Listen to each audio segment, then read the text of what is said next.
আলাদা টেন্ডার হলেও ৯টি সেতুর ৪টির এককভাবে পেয়েছে ঠিকাদার হাসান এন্টারপ্রাইজ, আরও ৩টির কাজ যৌথভাবে পেয়েছে হামিম ইন্টারন্যাশনালের সঙ্গে।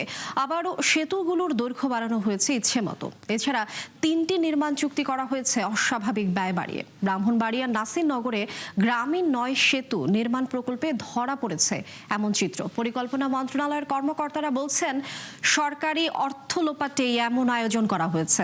ইমদাদ হোসেনের রিপোর্ট।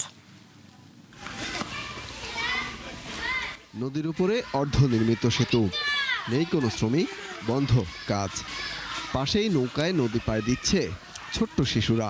অথচ সময় মতো এই সেতু নির্মাণ করা গেলে দুর্ভোগ লাঘব হতো গ্রামবাসীর। ব্রাহ্মণবাড়িয়ার হাওর বেষ্টিত নাসিরনগর উপজেলার গ্রামীণ যোগাযোগ সহজ করতে ২০১৯ সালে ৯টি সেতু নির্মাণের উদ্যোগ নেয় তৎকালীন সরকার, যার কাজ শেষ হওয়ার কথা ২০২২ সালেই। কিন্তু এখনো দুর্ভোগ নিত্যসঙ্গী এলাকাবাসীর। ৩-৪ বছর ধরে কাজ করতেছে, কিছুদিন আগে কিছু করছে, এখন আর কাজের কোনো খবর নাই। আমরা বাচ্চা নিয়ে বাইরে তো সমস্যা, অনেক সমস্যা। নিজের কাজ ধরার কালিমে মনে হয় অনেক গোড়া এরা মনে হয় যদি কথা থাকে ১২০ বস্তা এখানে এরা মাইরা দেখেছে, মাইরা দিয়া ব্রিজের কাজটা আমরা দুর্বলতা করতেছে।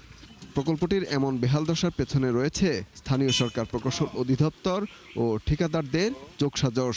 পরিকল্পনা মন্ত্রণালয়ের আইএমএডির প্রতিবেদন বলছে, ৯ সেতুর ৪টির কাজ এককভাবে পেয়েছে ঠিকাদার হাসান এন্টারপ্রাইজ। হামিম ইন্টারন্যাশনালের সঙ্গে যৌথভাবে পেয়েছে আরও ৩টির। কাজ করতে গিয়ে পদে পদে অনিয়ম করেছে এই দুই কোম্পানি, আর তাতে সম্পৃক্ত প্রকৌশলীরা। এখন আমরা ইলেকট্রনিক্যালি করছি, ইজিপিতে করছি যে দরপত্রটা, সেটাতেও দেখা যাচ্ছে যে একই দরপত্রদাতা বা একই কন্ট্রাক্টর সবগুলো প্যাকেজ পেয়েছে। তার মানে এখানে কোনো ম্যানিপুলেশন হয়েছে।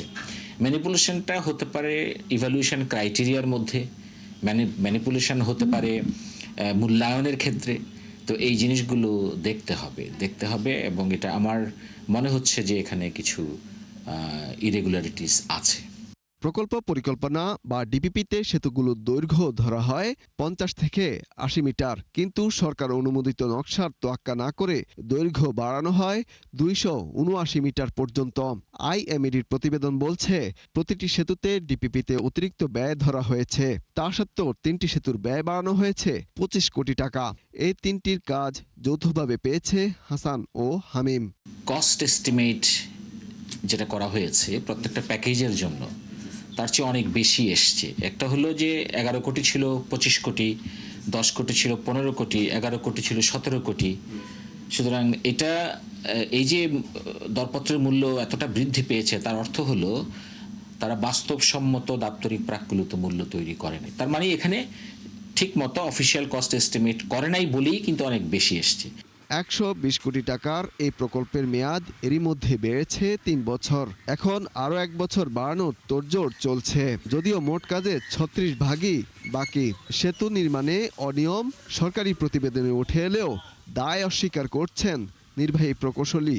এ বিষয়ে মন্তব্য পাওয়া যায়নি ঠিকাদারি প্রতিষ্ঠানের। আর এটা টেন্ডার যথাযথ নিয়মে কাজগুলা, টেন্ডার প্রক্রিয়া সম্পূর্ণ কাজগুলা ঠিকাদারকে দেওয়া হয়েছে।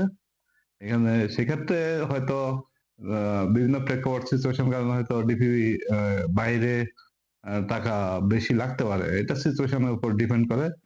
অনিয়মে জড়িতদের বিরুদ্ধে ব্যবস্থা নিতে সুপারিশ করেছে আইএমএডি। ইমদাদ হোসাইন, ৭১, ঢাকা।